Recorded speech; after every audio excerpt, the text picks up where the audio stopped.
اب حضور صلی اللہ علیہ وسلم نے تو ان کو نہیں سکھایا تھا کہ تو جا کے ایسا کرنا، قدرتی مزاج ایسا بنا دیا تھا۔ ایک اور موقع آیا مدینے پاک میں، جنگی قیدی اور جگہ سے اسی طرح سے آئے، ایک صحابی ایک اور آدمی کو، جنگی قیدی کو کافر میں گھر لے گیا۔ بیوی کہنے لگی کہ ایک ہی آدمی کا کھانا ہے بس، انہوں نے کہا اس کو دے دو۔ وہ کافر جنگی قیدی کہنے لگا جی آپ بھی کھائیں، کہنے لگا بھی بات ہے صاف، ایک آدمی کا کھانا ہے، تو کھانا کھا، میں درخت کے پتے چبا لیتا ہوں۔ وہ کہنے لگا میں کھاؤں گا پتے، انہوں نے کہا تو رئیس آدمی ہے مکے کا، میں پرانا غریب ہوں، مجھے پتے چبانے کی عادت ہے، تیرے پیٹ میں درد نہ ہو جائے، میں عادی ہوں پتے چبانے کا۔ اس نے پتے چبا لیے۔ کافر مسافر اور مہمان جو تھا جنگی قیدی، اس کو کھانا کھلا دیا۔ دوسرے دن پھر ایسی نوبت آئی، اس نے کہا آپ بھی میرے ساتھ کھانا کھائیں؟ نے کہا نہیں بھائی تو کھا، میں پتے چبانے کا عادی ہوں۔ 2 دن تو اس کافر نے کھانا کھا لیا، اور جب تیسرے دن اس کے آگے کھانا آیا، انہوں نے کہا بھائی تو ہی کھا، بس اتنا ہی کھانا ہے، میں تو میاں بیوی ہم تو پتے چبا لیں گے۔ اور کہنے لگا مدینے والوں تم خود پتے چباتے ہو، دشمنوں کو کھانا کھلاتے ہو، آج میری بھی ایک شرط ہے، پہلے کلمہ پڑھا پھر کھانا کھلا۔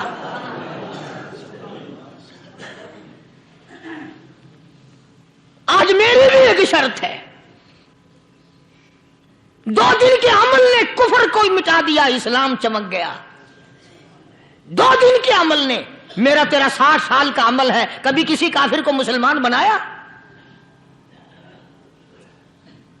الٹے ہی کام، ہر غلط، ہر معاملہ الٹا ہی ہے۔ ہر آدمی بیزار ہوتا ہے، یار دین تو کچھ نہیں، یار اسلام کچھ نہیں، یارو ایمان کچھ نہیں۔ اسی کو قرآن کریم نے للکار کی آواز دے کے فرما دیا لوگوں ایسی گڑبڑ نہ کرو ورنہ میں وہ خدا ہوں فأخذتكم الصاعقة وأنتم تنظرون۔ جبریل امین نے ایک چیخ ماری، ساری قوم کے جگر پھٹ گئے۔ میں وہ خدا ہوں، لا تركضوا وارجعوا إلى ما أترفتم فيه ومساكنكم لعلكم تسألون۔ لوگ مکان چھوڑ کے بھاگتے ہیں، ماحول چھوڑ کر بھاگتے ہیں، معاشرہ چھوڑ کر کے بھاگتے ہیں۔ خدا کہتا آؤ جن مکانوں پہ تمہیں ناز تھا وہ یہ کھڑے بھاگ آ رہے ہو۔ اسی کو قرآن کریم کہتا ہے ان الذین قالوا ربنا اللہ ثم استقاموا، وہ آدمی جس نے لا الہ الا اللہ محمد الرسول اللہ صلی اللہ علیہ وسلم پڑھا، اللہ کی توحید کا اقرار کر لیا، او میرے مالک تیرے سوا میرا کوئی مشکل کشا نہیں، حاجت روا نہیں، میرے دل کے بھید کو جاننے والا نہیں، میری بگڑی بنانے والا کوئی نہیں، اجڑوں کو بسانے والا کوئی نہیں، کھیتی کو آباد کرنے والا کوئی نہیں، ایک دانے سے سینکڑوں دانے بنانے والا تیرے سوا کوئی نہیں۔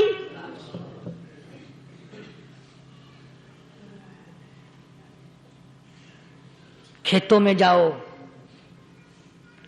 کبھی یہ تو سوچو کہ دنیا میں حکومتوں نے کتنے مل لگا رکھے ہیں، چینی کے، شکر کے کتنے مل ہیں، کتنے ڈیپو ہیں، پھر بھی قلت ہو جاتی ہے۔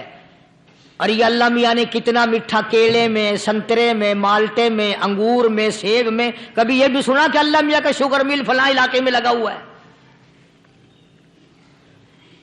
کبھی یہ تو دیکھو کہ یہ قدرت کاملہ کے سوا اور کون پیدا کر رہا ہے؟ فرمایا جس نے اللہ کی توحید کا اقرار کر لیا، محمد عربی صلی اللہ علیہ وسلم کی ختم نبوت کا اقرار کر لیا، خدا کے بعد خدا کوئی نہیں، مصطفیٰ کے بعد نبی کوئی نہیں، پھر قرآن نے شرط لگائی ثم استقاموا، پھر اس پر جمع رہے، ڈٹا رہے، یوں نہیں کہ کبھی ادھر لڑک گیا کبھی ادھر لڑک گیا۔ لوگ تو بدل جاتے ہیں، لوگوں کا کیا ہے؟ پچھلے سال کی بات ہے، یہیں مغرب کی نماز کے بعد گرمی کے موسم میں یہاں بیٹھا ہوا تھا باہر، آگے شہر کے وہ آدمی، وہ کہنے لگے جی ایک کام آئے ہیں۔ میں نے کہا کیا؟ کہ 25,000 روپے چوری ہو گیا ہمارا، بتاؤ ہمیں۔ میں نے کہا بھی مجھے کیا پتا؟ انہوں نے کہا نہیں سارا شہر کہتا ہے کہ قاری حنیف بتا دیتا ہے۔ میں نے کہا اچھا یہ یوں نہیں جانے کا؟ میں نے کہا پھر آدھے لوں گا۔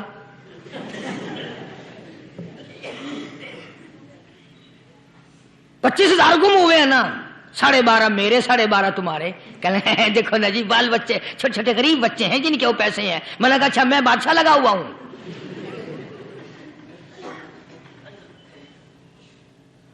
انہوں نے کہا جی سودا مہنگا۔ میں نے کہا پھر کہیں اور چلے جاؤ۔ جتنا میں نے سمجھایا نہیں ماننا کہ اگر ہمیں یوں پتہ چل جائے مولویوں کو ولیوں کو تو پھر یہ لاکھوں کروڑوں پولیس والے رکھنے کی ضرورت ہے بھلا؟ اتنی بڑی فوج کا رکھ کر کیا کریں گے ہم؟ اربوں روپیہ فوج کا خرچہ ہے، 2 ولی، ایک ولی کو اس بارڈر پہ بٹھا دیں گے، ایک ولی کو اس بارڈر پہ بٹھا دیں گے، پھر ہم بڑھانا دیں گے اولیاء کرام رجمت۔ ذہنیت مری گئی، سمجھ نہیں پاتے، دین کے قریب نہیں آتے لوگ، سمجھتے نہیں۔ فرمایا ثم استقاموا تتنزل علیہم الملائکۃ الا تخافوا ولا تحزنوا وابشروا بالجنہ التی کنتم توعدون۔ قرآن کہتا ہے ادھر ولی کی موت آتی ہے، ایسا آدمی جو اپنے کلمے پہ جمع رہے، شرک و بدعت کی لعنت سے بچے، کفر و نفاق سے بچے۔ ادھر موت آتی ہے، ادھر فرشتے کہتے ہیں گھبرانا، غم نہ کر، بہشت کے دروازے تیرے لیے سارے کھلے ہوئے۔ وَلَكُمْ فِيهَا مَا تَشْتَهِي أَنفُسُكُمْ وَلَكُمْ فِيهَا مَا تَدَّعُونَ۔ فرمایا ہم تمہاری ہر اس تمنا کو پورا کریں گے، ہر اس آرزو کو پورا کریں گے، جو مانگو گے وہی ملے گا، جو کہو گے وہی دیا جائے گا۔ نحن اولیاؤکم فی الحیات الدنیا وفی الآخرہ، ہم دنیا میں بھی تمہارے کارساز ہیں، ہم آخرت میں بھی تمہارے کارساز ہیں، ہم دنیا میں بھی تمہارے دوست ہیں، آخرت میں بھی تمہارے دوست ہیں، اور خدا کے یہاں وہ انعام ملے گا۔ اللہ غنی، رائی کے دانے کے برابر نیکی کی ہوگی، جب پہاڑوں کے برابر ثواب ملے گا تو آدمی حیران ہوگا، یا اللہ تیرے جیسا بینک تو کسی کا بھی نہیں۔ رائی کا دانہ لے کر پہاڑ واپس کر دیا، مالک نے نجات کا ذریعہ بنا دیا۔ فرمایا نزلا من غفور رحیم، یہ مہمانی ہے پروردگار عالم کی طرف سے۔ قرآن اعلان کر کر کے کہتا وبالاسحار ہم یستغفرون۔ اللہ پاک فرماتے ہیں میرے بندوں کی نشانی یہ ہے کہ وہ آخری رات میں بڑے ویلے سحری کے وقت اٹھ کر استغفار کرتے ہیں، اللہ کے حضور میں معافی مانگتے ہیں، روتے ہیں، عاجزی کرتے ہیں۔ کہتا کہ ایک تڑپ سی دل میں امنگتی ہے، ایک درد جگر میں ہوتا ہے، ایک تڑپ سی دل میں امنگتی ہے، ایک درد جگر میں ہوتا ہے، ہم رات کو رویا کرتے ہیں جب سارا عالم سوتا ہے۔ سب لوگ سوئے ہوئے ہوں اور اللہ کا دروازہ کھٹکھٹا، اندھیرے میں مالک کائنات کے سامنے جھولی پھیلا، اپنی بگڑی کا سوال کر، اپنی مشکلات اس مالک کے سامنے پیش کر جو سارے جہان کا خالق و مالک ہے۔ عقیدہ بھی بناؤ، اعمال بھی بدلو، مزاج بدلو، طبیعتوں میں انقلاب لاؤ، اور لوگوں ان گھروں کو مسلمانوں والے گھر بناؤ۔ تم برا مان کے جاؤ یا بھلا مان کے جاؤ، میں اپنے عقیدے کی بات کو چھپاتا نہیں۔ جس گھر میں کوئی مرد عورت قرآن کے کھولنے والا نہیں، میں اس گھر کو مسلمان کا گھر نہیں کہتا، وہ چوڑے اور کراڑ اور سکھ کا گھر ہے۔ تمہیں یہ سکھایا کس نے ہے کہ مرنے کے بعد قرآن پڑھا جاتا ہے اور ساری زندگی میں نہیں پڑھا جاتا؟ یہ قرآن مردوں کے لیے تھوڑی آیا، یہ زندوں کے لیے آیا ہے۔ حدیث پاک میں آتا ہے حضور کریم سب کہہ صلی اللہ علیہ وسلم نے فرمایا عیسیٰ علیہ الصلوۃ والسلام ایک قبرستان سے گزرے، گورستان سے گزرے تو ایک قبر کو دیکھا، وہ نبی ایسا تھا، اس کے معجزات ایسے تھے، قبر میں دیکھا تو ایک بڑھیا جل رہی ہے، سڑ رہی ہے، تباہ ہو رہی ہے، رو رہی ہے۔ تو عیسیٰ علیہ الصلوۃ والسلام پناہ پناہ کر کے وہاں سے گزر گئے۔ چند دنوں کے بعد جو اسی قبر کے پاس سے گزرے تو عیسیٰ علیہ السلام کو دھیان آیا کہ اس قبر میں ایک بڑھیا بڑی عذاب بھگت رہی تھی، مگر اس دن جو دیکھا وہ تو عیش میں بیٹھی ہے، تخت میں بیٹھی آرام کر رہی ہے۔